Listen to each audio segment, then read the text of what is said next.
You detail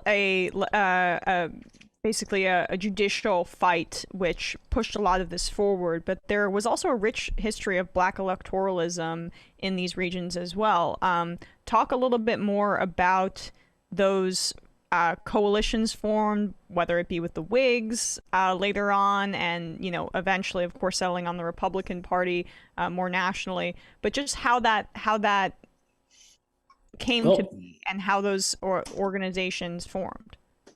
well, I have a theory, okay, Okay. especially about New England. Well, some of it's based in just a lot of evidence, but it's also a thesis. In New England, especially throughout the North, but especially in New England, there is what my friend and a great scholar, David Waldstreicher, calls sectional nationalism. There is a New England nationalism, which is deeply and frankly anti-Southern. And this goes back to the 1790s and the frankly quite justified perception that the Southerners had thrown their weight around, first at the Constitutional Convention and then in Congress, to get what they wanted and to push national policy in their own interests. And once, of course, Jefferson wins in 1800, beating a Massachusetts man, John Adams, and then you have 24 straight years of Virginia presidents, sectional nationalism takes off. New England nationalism, anti-Southern, is almost perforce anti-slavery. And this can be a very practical look at, contempt for them. They call themselves small r Republicans, but they own human beings. They're a bunch of hypocrites. Right. Or it can be more actually ideologically motivated. It's very hard to sort out the self-interest, the Schadenfreude, if you want, Schadenfreude, and the actual ideological conviction.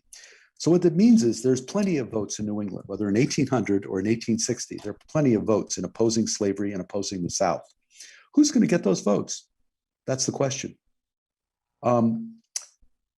Here's my thesis. I think there's what I would call a demonstration effect.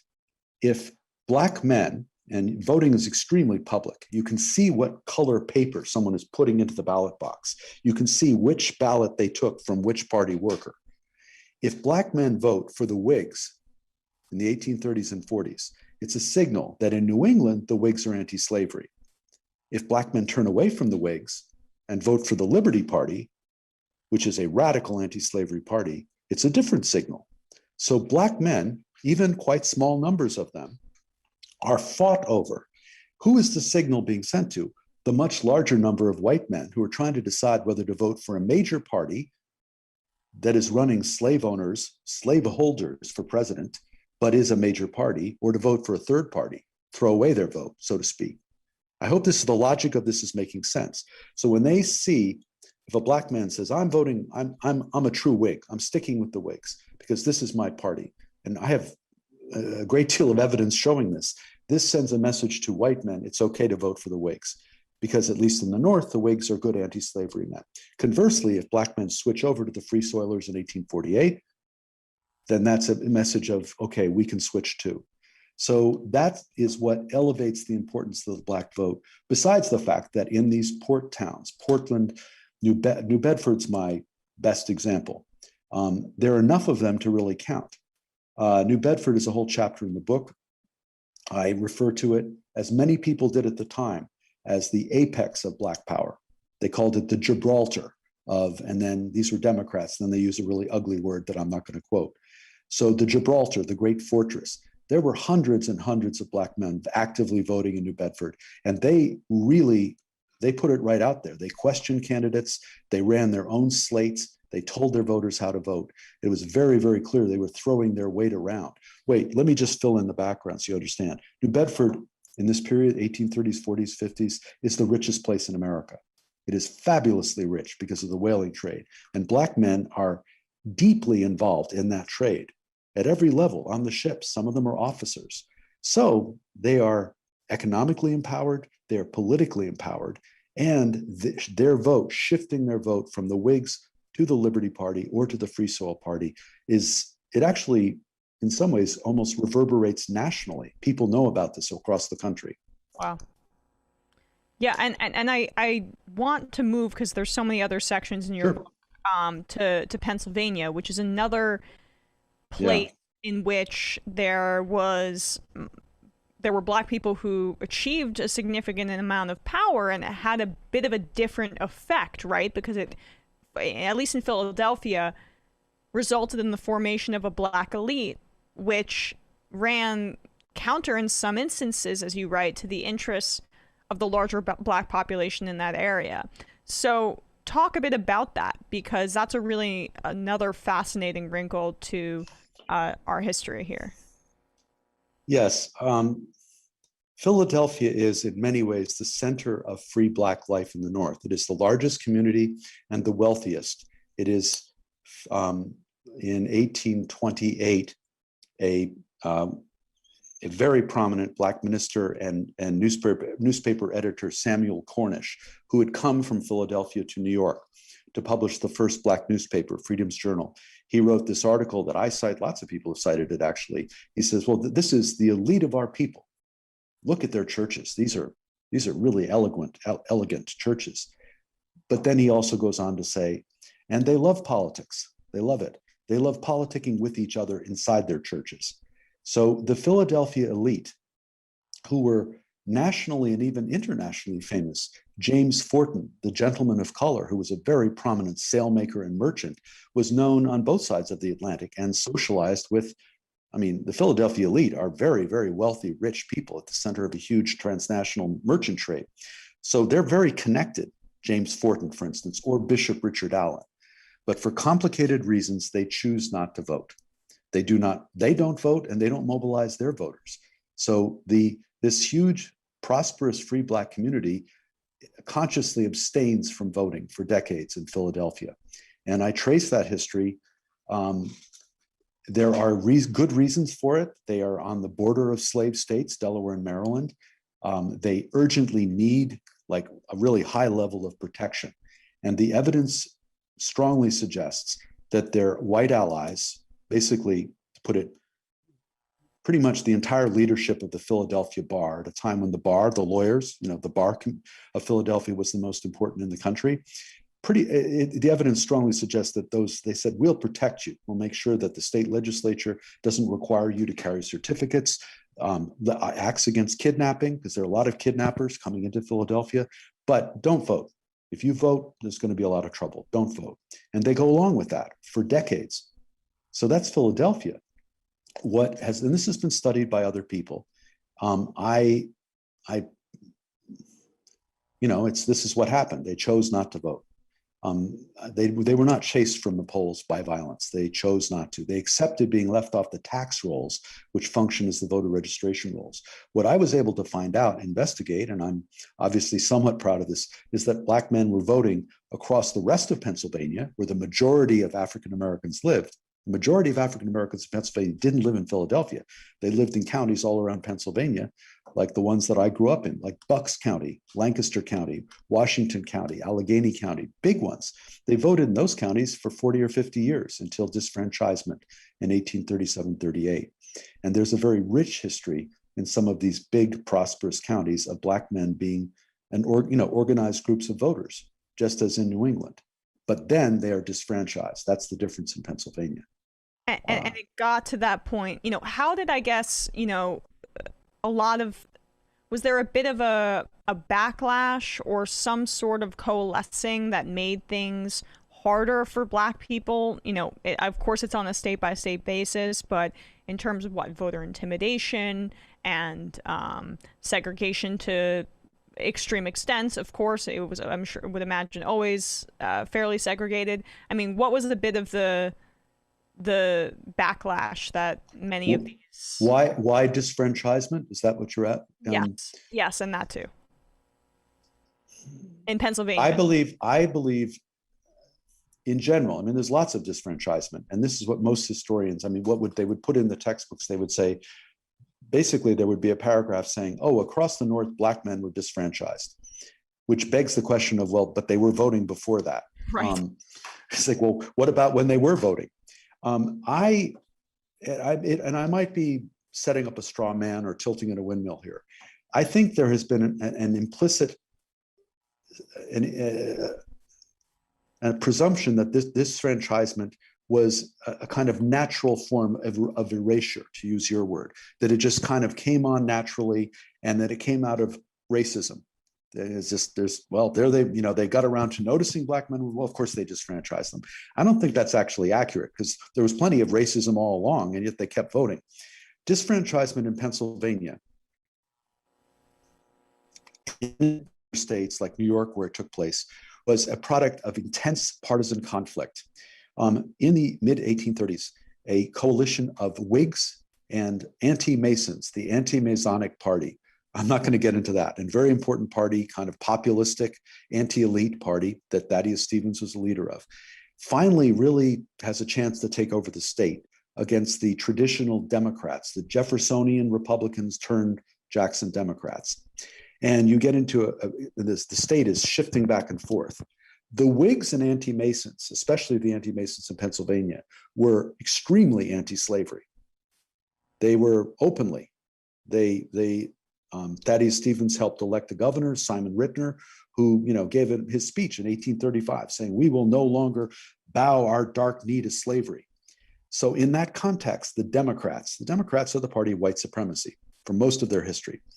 The Democrats figured one way they could counterattack was by whipping up sentiment about black voting. And they found several elections.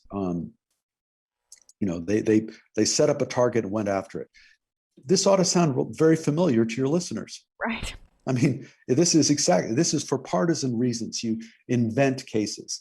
And they managed to turn, there were a lot of black men voting in parts of Bucks County, which is the 6th largest county in Pennsylvania then. Yeah. And they've been voting for a long time. It's also a familiar county to our listeners too. Oh, okay. Yeah. So they make a big case of that. There was a prosperous black farmer, a man named William Fogg, up in Luzerne County, way up there, traditionally more anti-slavery.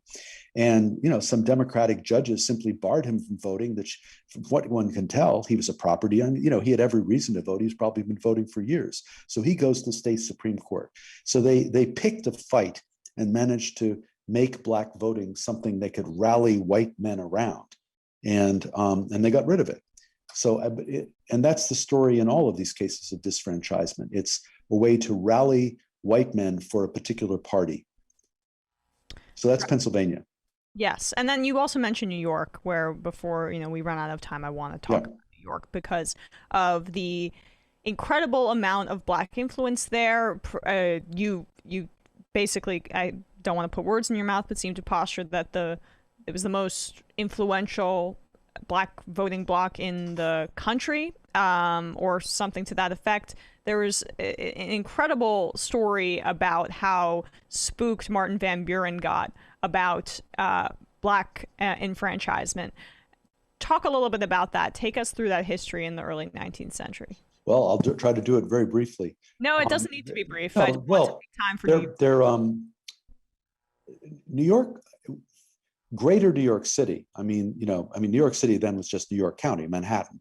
The 5 boroughs that are today New York City, meaning all of Eastern Long Island, the counties up the Hudson, and even the northeastern counties of New Jersey, is one of the largest slave operating, enslaved labor using places in the country. Most of the Dutch farmers, whether in Brooklyn or what is today Bergen County, what is today Nassau County, what is today Ulster, all of those counties, at one point or another, this is not my work, this is the work of a terrific historian named Craig Stephen Wilder. Those Dutch farmers, and they're a very powerful ethnic class interest, they either bought or hired enslaved labor for their big farms. So there were lots of black men all over that region. Many of whom claimed freedom during the Revolution when the British came in.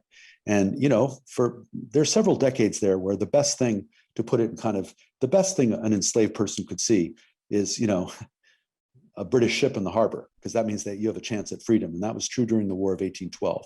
So right up through, Washington, when Washington marches into New York finally in 1783, the British general refusing to give him back his property, they watched the British ships leave with thousands of formerly enslaved people. But there are thousands left there. And so there's the basis for an extremely active and militant politics, because the British had actually, in many ways, liberated them. A lot of black men had been guerrilla fighters for the British, occupying the blockhouses on the Hudson. So they've got a lot of numbers, and they're fired up. They're not like the Philadelphians. They're not cautious. They're a fired up constituency. They start voting really early, even though there's still 4,000 enslaved people in 1827. Sojourner Truth was born a slave in 1814 up the Hudson. So you've got all these enslaved people, and then all these people who bought their freedom or run away and change their name. So it's a very dynamic environment. And by the early 1800s, they are in New York City and in Brooklyn, what is today Brooklyn, a pretty mobilized constituency. They control certain trades, notably chimney sweeping, which is a dirty, dangerous job, and they use small children. It's pretty exploitative. And they are being courted by both parties. And they reach a peak of influence in sort of 1810, 1813, when Black men in New York have enough votes to swing the entire city's assembly delegation. This is a complicated story, but it's really something. And if you swing the New York City assembly delegation, you could control the whole assembly. And if you control the assembly, you're pretty close to controlling the entire patronage pot of New York, 15,000 jobs. The assembly will name every officer in the state. The mayor of New York City will be named by the state legislator. That's 15,000 jobs at a time when the entire federal patronage pool is 3,000. So this is big time politics, and the Black vote's really crucial. So once again, what will later be Democrats, Martin Van Buren's Bucktail Republicans, which are really the basis for the National Democratic Party in the 1820s, they mobilized to get rid of this big empowered Black vote. It's a hard fought. It takes 10 years, 1811, 1821. And they finally succeed in passing a huge, high property requirement for Black men. You couldn't just be well off. You couldn't be a professional. You had to own land, a freehold worth $250. That's a big farm. Right. 1821. So it was effectively completely disfranchising, but with a little fig leaf. The second part of my chapters on New York, though, which I think I'm building on some work that other people did, but I have a lot of, look at the census. By the late 1850s, through a whole variety of maneuvers and techniques, the Black electorate has rebuilt itself, and they are claiming 11,000 votes in New York State. Now, New York State is a huge electorate, hundreds and hundreds of thousands, but it's enough to count. And they have become an organized submachine wing of the Republican Party in the later 1850s. And this has taken 20 years of work and a concentration of leadership unlike anywhere else in the country. This is why Douglass went to New York, went to Rochester, because he wanted to be where the action was. They've got Douglass, Henry Highland Garnett, Samuel Ringgold Ward, and then you could, another 15 or 20 top leaders, all in New York State, all deeply tied into partisan politics. So that's kind of, in some ways, the center of the book. I call it the New York battleground. And then, that's kind of where the Republican Party seems to coalesce in this area, and the separate parties that had been vying for Black votes and Black liberation from more radical perspectives, right, they kind of fell by the wayside a little bit.